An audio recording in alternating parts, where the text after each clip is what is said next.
Hello everyone! Get some popcorn and relax in because this is going to get insane. Bill Maher was just taken aback by Kid Rock, and I assure you that you should pay attention to what he said. Put on your seatbelt, we're just getting started. Maher was taken aback when the vocalist revealed that he had performed at Barack Obama's inauguration. But that was just the warm-up. When the discussion shifted to Trump, a potential third term, and the state of American politics, Kid Rock didn't just back away. He immersed himself into the fray. The tension rose, Maher retaliated, and the internet exploded with reactions to his unfiltered viewpoint. Everything was discussed in this discussion, including political allegiance, cultural problems, masculinity, and even the Boy Scout issue. So what did it really happen? Let's analyze everything since this one is too good to ignore. If you enjoyed this, don't forget to like it, subscribe, and return for more. Trust me, we're only getting started. On the bringing people together part, I mean, you have a song called My Kind of Country. My kind of country has room for Trump and a JFK. That's the first line, right? Had I known, it was an RFK. Is that the last Democrat you liked? No, I mean, my whole business is Democrats. I mean, so to speak. Not my whole business, I live in Nashville now, but that's the world I've operated for years and years. I mean, half my band's, liberal, or gay, or black, or this, it's like, we have one of the most diverse bands out there, not because of any DI shit, just because they're the best at what they do, and we all love each other and get along.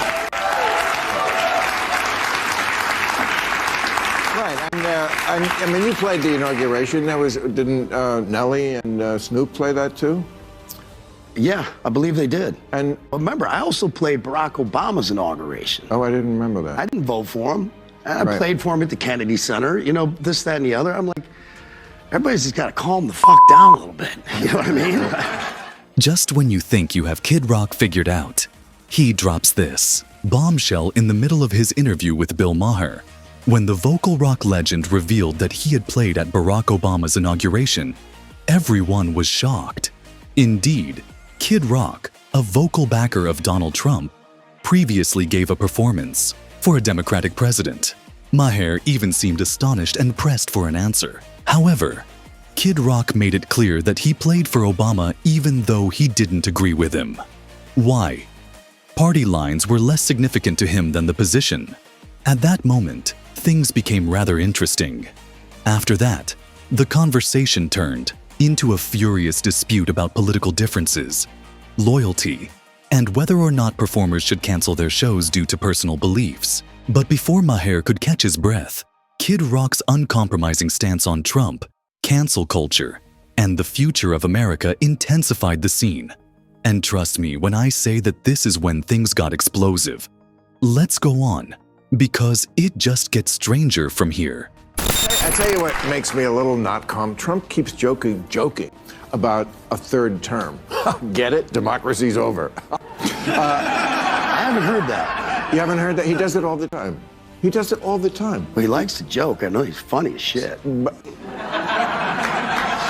telling you, the guy's hilarious. He's so fun to hang out with. Yeah, I bet he is fun to hang out with. But you don't think he's serious about that? No. And if he was, would that be a break for you? Would anything make you break? If he said, no, I'm going to be against our Constitution, what we've had for many years, you cannot run for a third term. If he said, no, I'm staying, would that break? Under current circumstances and things are going along the way they've been going along, yes. If he's like, I'm running for a third term, like, whoa, pump the brakes, man. Hold on a second. So he could lose Kid Rock. It'd be very tough. Be very, very tough. Very, very tough. I told you before, which is probably going to be a shock to your audience, I don't like Trump. I fucking love Trump. I know you do. And maybe like what Elon says about him, as much as a man can love another man. I mean, that's where you guys think. This was the epitome of DEI. This was the epitome of DEI blowing up. Because, the NFL was all this DEI and racism, all this stuff. They got Jay-Z in there booking this, and Kendrick Lamar goes out there and basically turns DEI into an IED. It's like, it's all black people, or all people of color, speaking to his crowd in the hood, black people. It was like the most non-exclusive or the most exclusive thing ever. And I'm like, yeah, that's awesome. I'm laughing my ass off.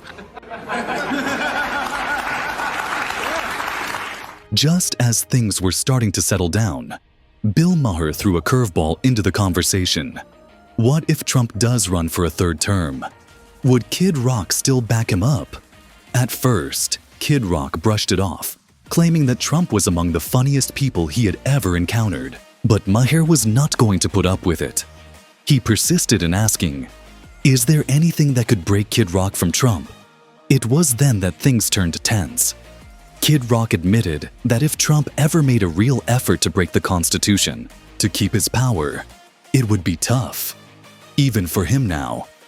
"Whoa, whoa, pump the brakes, man," he said, indicating that even his loyalty had limits. But don't be fooled. This didn't mean he was caving in. He reiterated his support for Trump, even adding, "I don't like Trump. I love Trump." During the conversation, Maher was shaking his head, the audience was humming, and social media was on fire. Just when you thought the interview couldn't go much wilder, Kid Rock led the conversation onto something even more controversial: the Boy Scouts controversy, masculinity, and cultural conflicts. Things really began to take off after that. The Boy Scouts of America is just going by scout. Oh, God, yes. This is right up your alley or somebody. There's Boy Scouts. Yes, I've seen it's been in the works for years. It's such an onion headline. The whole fucking country is such an onion headline.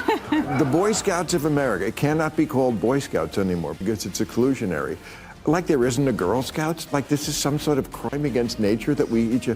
People are different. We were just talking about. It's now Scouting America. In the first segment, we were talking about what are we giving young boys? What kind of structure? What kind of discipline? What kind of education? A lot of those projects are really difficult. I was not in the Boy Scouts, would have probably never made it. But those are difficult. They have to achieve. They have to put forth effort. They have to overcome obstacles. They have to overcome failure. That's part of maturing and becoming a full functioning adult. Yeah. And to take that away is insane. To say this is targeted towards young boys because young boys are different than young girls, and Yes. so the approach needs to be They think different. it's funny when you fart in a sleeping bag. Yeah, it is. Well, yeah, And girls don't. Much better than the Girl Scouts. I have to say, I understand why girls would want to be in the Boy Scouts because it's a lot more fun. The only thing, really, as a former Girl Scout, that the Girl Scouts had going for them is the cookies. And that's basically it. Kid Rock hasn't finished upending things, so don't presume that. As the conversation shifted from politics to culture, he delved into one of the most significant debates of our time: identity, masculinity, and the changing social standards. He was unrestrained in his critique of the feminization of young men and the idea that traditional masculinity is intrinsically detrimental. According to Kid Rock, men are losing their identities, their roles, and even their positions. The controversy surrounding the Boy Scouts is the best example he can think of. To make the organization more inclusive, the word boy was removed from its name. It is now known as Scouting America. But rather of seeing this as progress, Kid Rock saw it as just another example of a culture that prevents guys from being boys. "We just want everything to be merit-based," he stated. "Just pick the applicant with the best qualifications for the position. Stop the madness now." Maher, usually quick to challenge, didn't dispute much on this one. Maybe because Kid Rock was appealing to a common annoyance. Whether you agree with him or not, one thing is certain: he doesn't hold back when saying things that many people won't. Just when you thought he was done, he made one last jab at record labels, cancel culture, and the reasons he believes the entertainment business is estranged from the typical American. But the real mic drop moment. Kid Rock adopted a much different stance than you might have anticipated. The words that shook the room came out of his mouth as he grinned. "I don't like Trump. I love Trump." He gave Maher a direct glance. Maher laughed, possibly thinking Kid Rock was exaggerating. But he wasn't. He reaffirmed that his support for Trump was both political and personal. Trump is the perfect leader for America, he said, and he is hilarious and fierce. He made it clear that no amount of scandal, pressure from celebrities, or negative publicity would change his mind. It was almost as if you could hear social media exploding. Supporters were cheering, critics were incensed. And Maher? He knew that this would be the scene that was talked about and reenacted the most. But whether you like him or not, Kid Rock ended the conversation on his terms. Unrepentant, unyielding, and uniquely Kid Rock. And there you have it. Kid Rock, pure and unadulterated, exposing his role. Whether you like him or not, you cannot say that he doesn't tell it like it is. For more in-depth analyses of the most significant conversations impacting politics, entertainment, and culture, please remember to subscribe, hit the like button, and leave a comment with your thoughts. I promise you that there will always be more, so keep checking back.